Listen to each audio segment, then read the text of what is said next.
Make sure you're home for dinner, said the guy to me when I was meeting with him in New York City, in Manhattan, 10 years or so ago. Nice guy, had a couple mil, talked about his portfolio, took the train in from my sister's house in Morristown, New Jersey. Met him at some, downtown Manhattan place, I don't know wherever we were. I was doing a seminar later that night down there someplace, and make sure you're home for dinner.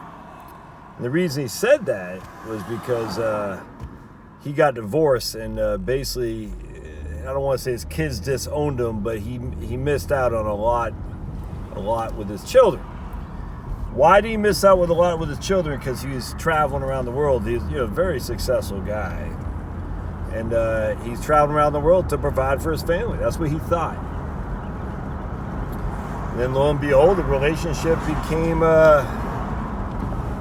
shattered, slowly but surely. It just wasn't there. And that's what he told me. He goes, man, I got this money. I can do whatever I want. I'm living in Manhattan. He's got friends and stuff. And he's like, that's fine, but I wish if I could go back, and I'd rather be poor with my family than wealthy without him, if that makes sense. A nice guy. His name's Ed. I forgot his last name. Just such a good guy. 73, something like that.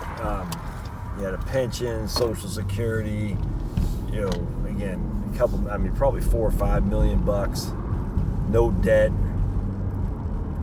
He just said, Josh, I'll tell you, man, the only thing I can tell you is make sure you're home for dinner. And so one of the reasons I left USAA was because we moved from Alpharetta, which was only 15 minutes away, down to Buckhead, which was a hike. And the thing that freaking pissed me off is when I was back in Texas, we could work from home like 4 days a week. It was awesome. And then something happened. Like we got Stuart Parker, I think was his name, the new CEO, something like that, where they got, freaking stick up the butt. They said, no more working from home. We think there's more collaboration, more just sharing, team building if you're working in the cubes. And it was stupid. And I think they got that from the lady, Marissa, whatever her name was, from Google, who went over to become CEO of Yahoo. I think she was leading the expunge the work from home crowd, if that makes sense. I don't know why, but I think USA, most big corporations, they just follow whatever the cool kids are doing. So we started doing the same. Anyway, so what happened was we changed our office from Alpharetta down to Buckhead, which is stupid because Buckhead's expensive. And it took an hour and a half each way. And I said, I'm not, I did that for, maybe it wasn't a full year. Maybe it was about a year, I suppose. And I said, I'm not doing this anymore. Because I hated not being able to be home for dinner for the kids. And I remember this guy, Ed, telling me that. And I said, I was making big money. I was making $200,000, $40,000 bonus and stuff is crazy.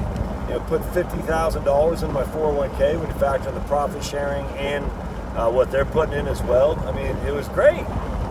But I was away from home. And I hated it. I mean, not only was I away from home, I was away from home because I was sitting in traffic. And I just didn't want to do that anymore. Anyway, so why do I bring this up to you?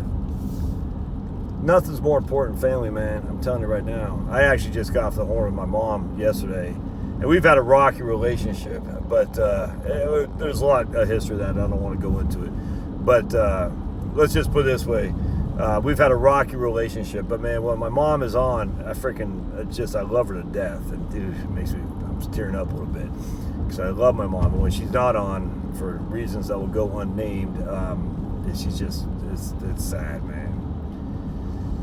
And who knows what the hell happened with her and my dad, but my dad left, and I don't know. I mean, who knows? I'm sure there's two sides to every story, but my mom raised us 3 kids. And I was the oldest by 5 years, you know what I'm saying? So my brother, I was 10 when my dad left, and he still had a little bit of a pride. He moved to Portland, and my brother was 5, my sister was 3. And I look back at this guy, Ed, saying, whatever you do, make sure that you're home for dinner. And I think about my dad, and he left, I think, essentially, who knows? I mean, I don't know. He might have been kicked out. I have no idea. I don't know. I'm not here to bash my dad. I don't have a relationship with him. I haven't spoken to him for like 25 years. I did briefly at my sister's wedding back in, I don't know, 2007, 2008, something like that. I talked to my dad for like 2 seconds, and that was uncomfortable, and I haven't spoken to him since, and I won't. But anyway, long story short was that he left to pursue his, selfish needs, and whatever that may be. Ed, this guy Ed left to, didn't leave, but he wasn't there for his family because he's pursuing his selfish needs. And these are men. I am a man, so I'm talking to you as a man. I don't know what women go through. I know women are more, paternal is a man, right? And maternal is a woman, yeah. So I know women are maternal. They're not going to freaking venture too far away from the children. They're just not. I mean, some will, but the vast majority won't. Men will. And men will do that as the hunter-gatherers to think they need to do that to hunt while the woman is at back home gathering. And men will do that because I gotta take care of my family. I gotta take care of my family. I gotta take care of my family. And the problem with that is your family, they don't give two craps about the money, dude. I'm telling you right now. I knew I was poor. You know what I'm saying? Growing up, the only reason, but it didn't matter. I knew I was poor, but I didn't sit there like, oh my goodness, I'm poor. I got no self-esteem. And no one thinks like that, man. You're sitting there thinking, this sucks. I don't want to be poor, but whatever. I still got friends. I still got, things to play with. We had a Salvation Army deliver Christmas presents a couple times, I know for a fact. And so it was all good, man. We had Christmas stuff under the Christmas tree. We had food. Sometimes we didn't have heat. But anyway, the idea that you got to pursue the finer things of life so that way you can take care of your family, that's on you. Your family doesn't ask that. I hate when I hear it too, like, well, honey, I did it all for you. And your honey's like, did I ever ask you for that? Did I ever ask you to work freaking 80 hours a week so we could live in a nice house? You know what I'm saying? No. They might have, but I highly suspect that's not the case. You just took it upon yourself to do that. Why? I don't know why. Because you think that's what you're supposed to do. And then you wake up one day and your wife is freaking absent. You're like, what did I do? And now you're freaking in your 60s and you're like, well, I got all this money. Or if you're lucky, you might not, because you might have to give it up through divorce. Who knows? But man, don't do that. Don't freaking stay in your crappy old job just to provide for what your family isn't asking you to provide for. Dude, it's easy for me to say. I'm making money right now. I am. I get it. But man, I'll never go back to that crap because it's not worth it to me. It's not worth it to my wife. I know for a fact.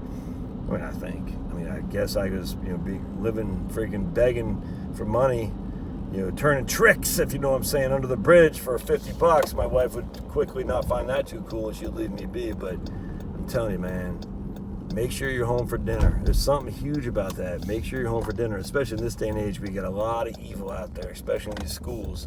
Lots of evil. Satan has got his hands knee deep in our society. And it's up to you men in particular to stand firm, but you got to be there to do it. All right, we'll see you.